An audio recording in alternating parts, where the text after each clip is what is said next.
Hey guys, I'm Dave here at the Mustang Pilot Garage with an update on Project 70.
Okay, it's been a while since I've posted an update on the progress of the car.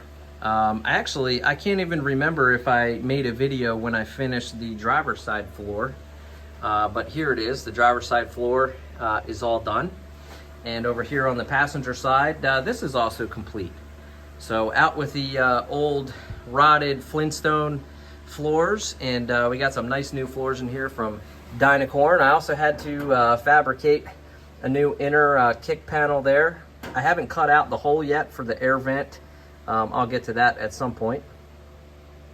And there's a couple other things that I need to tidy up in the front here with regard to the floors and whatnot. But we have brand new floor supports on both sides. I made a jig when I did this so that the floor supports went exactly where they were from the factory location. So everything is nice and plumb and square and straight. And up here at the front of the car, I still need to remove both of the, I think they're called strut rod braces or something like that. I don't know what that's called, but I have to finish removing those to install a new cross member in the front of the car that comes with the suspension kit. And then of course, I still have to clean up the underside of the frame up in the front here, but no big deal on that. I was just kind of waiting until I started cleaning up the entire bottom of the floor.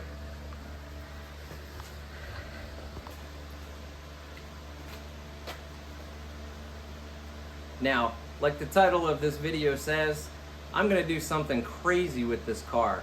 And I've tried to talk myself out of it over the last few months, and I can't do it. I absolutely can't talk myself out of this. And I'll tell you guys what I'm gonna do. I'm gonna take this coupe and convert it to a fastback. And there's a lot of factors in my decision to go that route.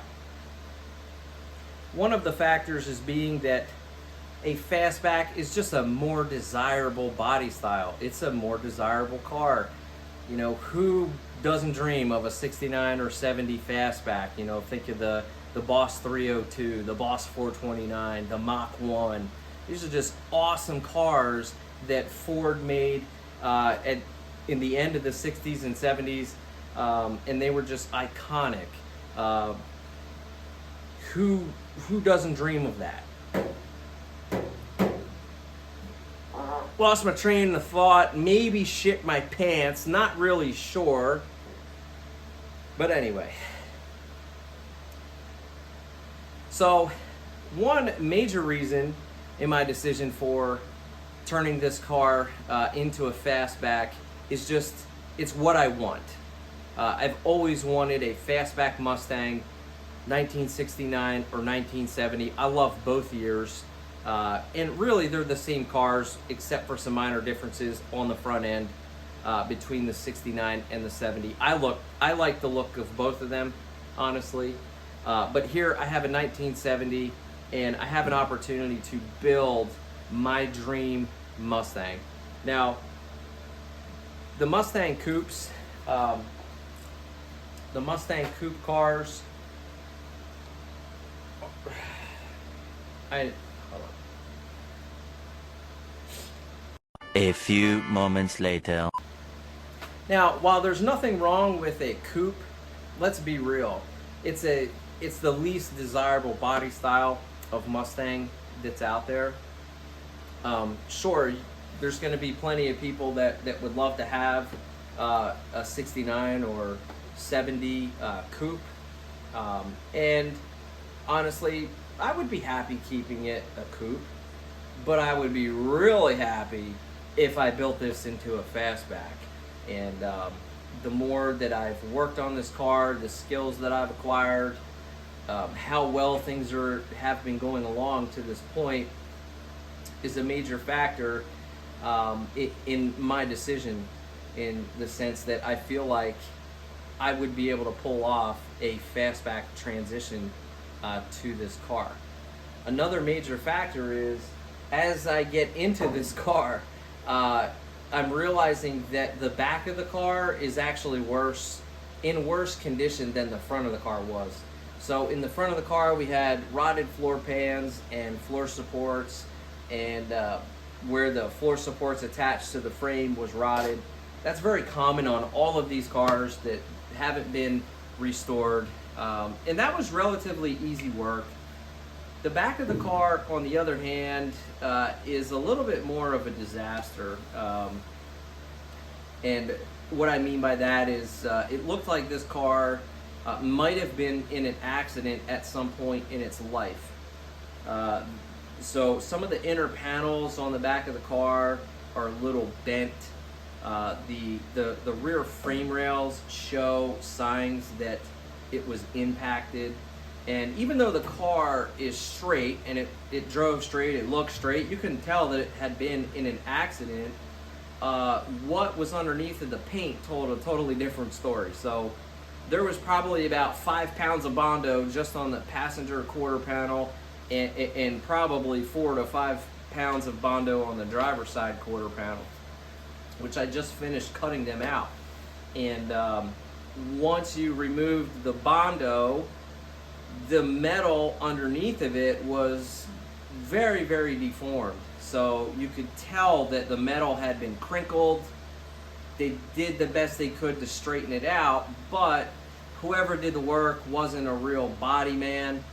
They really didn't look like they hammer and dollied anything.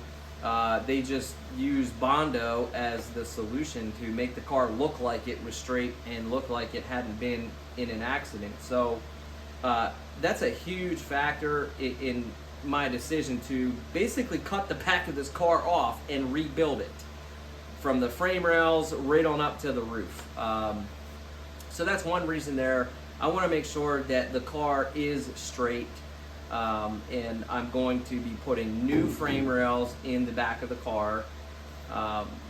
And in addition to the frame rails, the rear transition pan, which I'll show you guys some pictures, and I'll do a walk around of this as I go through it. But the rear transition pan is all bent, and the transition pan is where the shocks actually mount to the body of the car.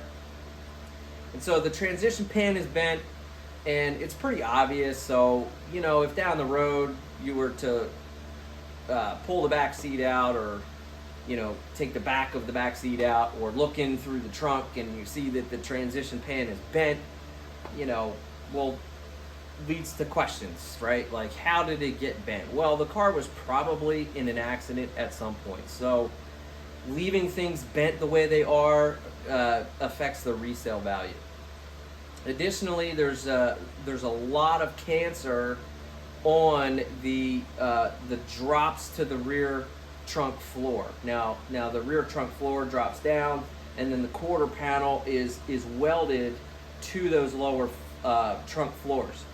So the trunk floors are totally rotted. You could poke holes with a screwdriver in that thing all day long. So regardless, you know, even if I wanted to keep this car as a coupe, I would have to replace the rear frame rails, the transition pan, the entire trunk floor, as well as all new quarter panels. So you're looking at a couple $1,000s worth of sheet metal that you're gonna have to put on this car.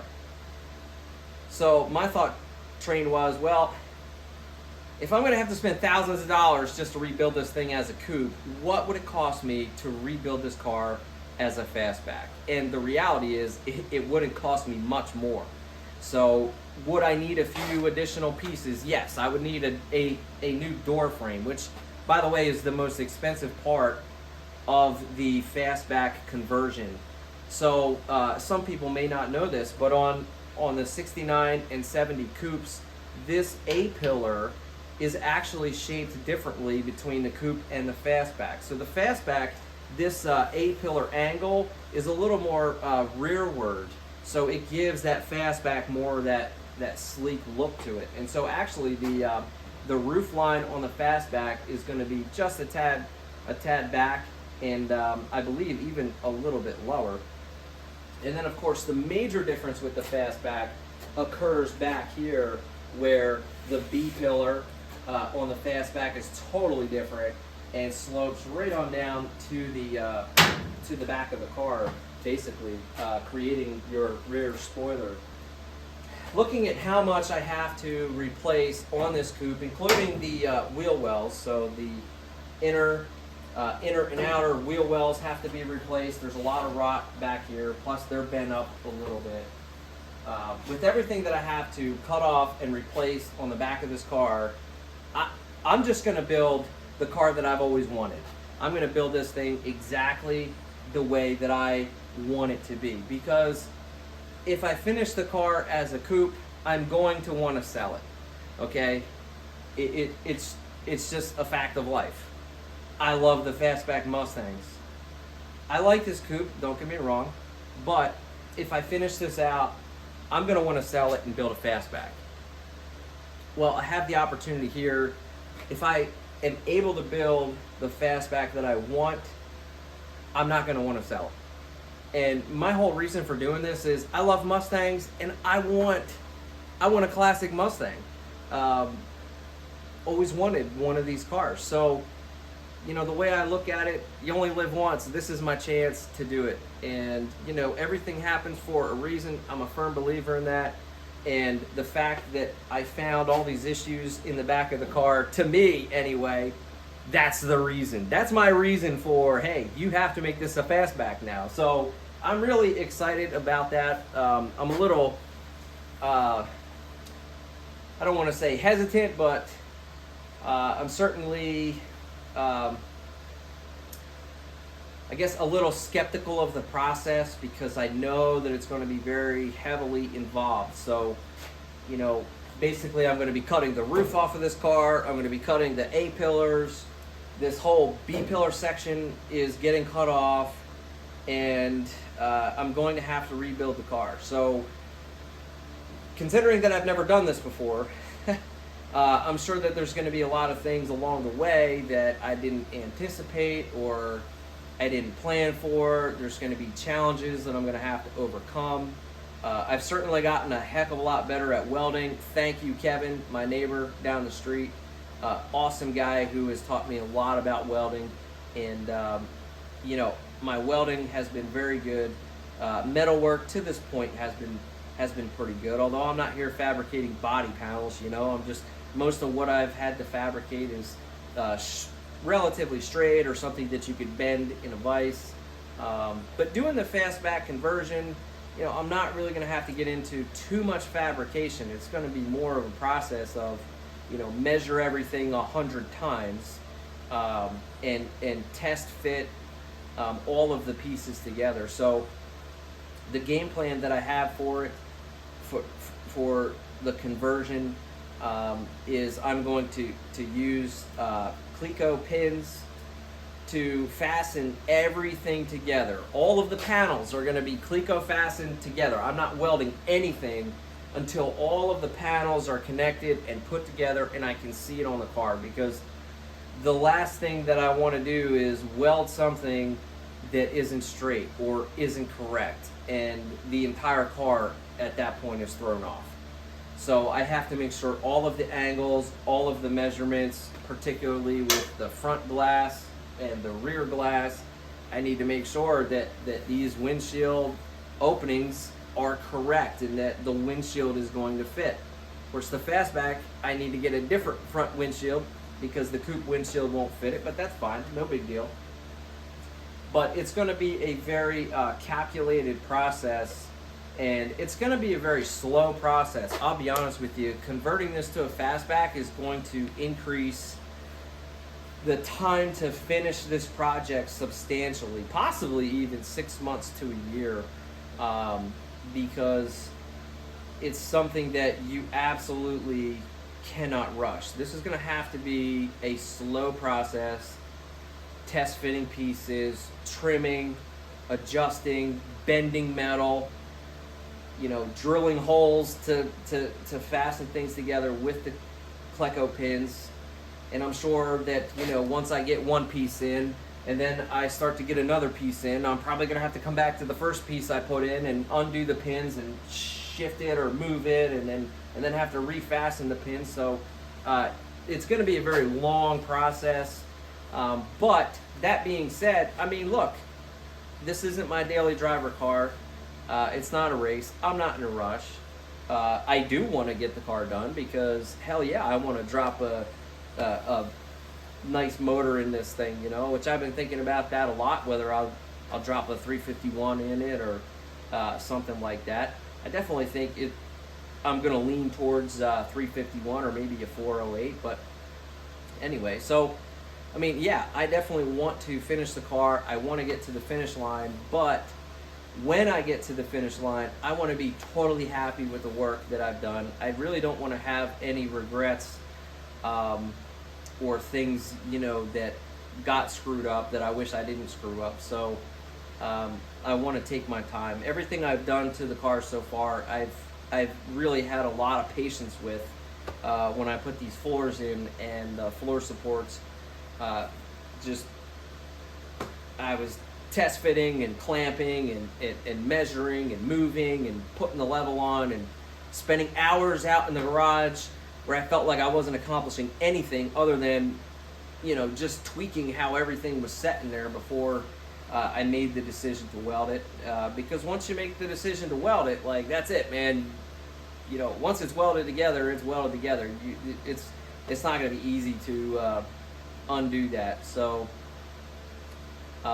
it's going to take a lot of patience to build this car as a Fastback. But I'm ready for the challenge. I really feel like to this point, the progress that I've made on the car, you know, I feel pretty proud of, considering that I've never done this kind of stuff before. So I like the way that things are coming together, and like I said, I have a pretty good game plan for how I'm going to do it.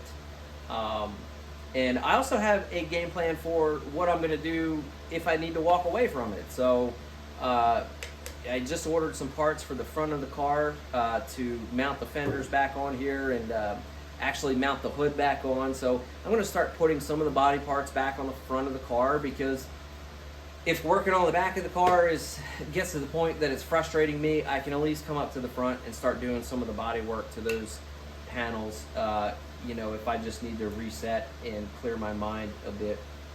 Because out here in the garage, this is where I hit the reset button.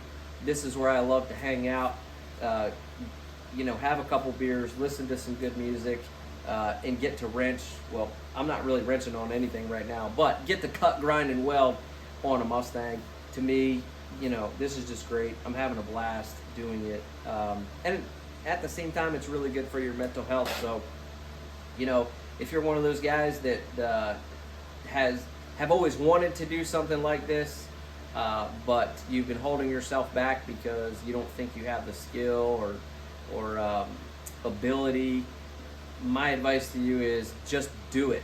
You know, just jump in. I mean, there's plenty of resources out there, lots of awesome videos on YouTube. You know, thank you to all of the people out there that put together videos on welding and fitting body panels and installing floors. I mean, I've watched countless hours of videos like that, which was a substantial help for what I've done to this car so far.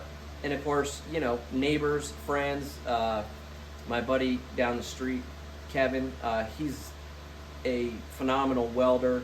And he taught me more about welding in the 1 hour we worked together than all the hours of videos I watched combined. But, you know, just jump in and do it. I hear a lot of people, you know, friends and associates of mine and coworkers and whatnot that know I'm doing this project and have been following along. A lot of the people have said, man, you know, I've always wanted to do that. And my response is, well, why haven't you? Because if I can do it, so can you. I mean, I don't have a welding background. I don't have a background, you know, really building anything. I was an engineer in the Coast Guard. I worked as an ASE mechanic in an auto garage for a couple years out of high school, so I do know my way around cars, particularly suspensions and brake systems. But you know, that is nothing compared to what this is. I'm not even to the part yet where my experience is coming into play, because you know, this car is far away from getting the suspension back on it, and it's far away from getting brakes put back on it. So you know, I'm definitely in new territory. Never done this before, never done this kind of metalworking before. So it's a lot of fun to just learn a new skill. And if you've always wanted to do something like this, just do it. I mean, figure out a way to do it. And if you don't know how to do something, ask. I mean, I'm sure you have friends or neighbors that know how to do those skills or have the skills that you need. And you know, make some new friends along the way and get some help. Anything that you need to do to accomplish what you want to do. So you only have one life to live, so you know, live it the way that you want to live it, and do what you want to do. So that's what I'm doing here. I'm going to make this baby into a fastback. You know, it may not win any car shows. That doesn't really matter to me, as long as I can build the car that I envision in my mind. I'm going to be happy with that. So, and not to mention, I'm doing everything myself on this car. All of the body work and the paint work. I'm not taking this car somewhere to get it painted. I'm going to do that all on my own here in the shop. Whether I have to build a paint booth in here, out there, I have no idea. I'll figure that out. But I've got the equipment to do it, so I'm going to do it myself.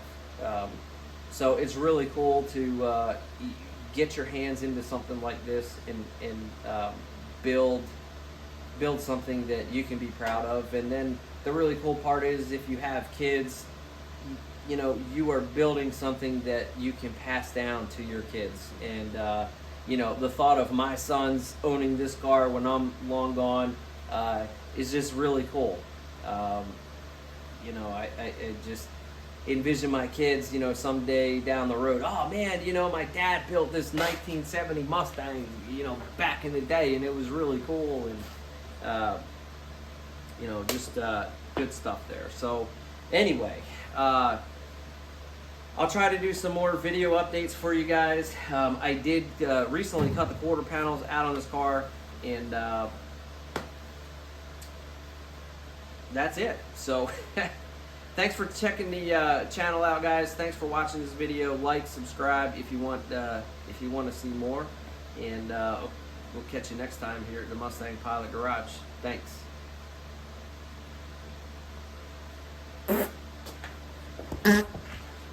Shit in my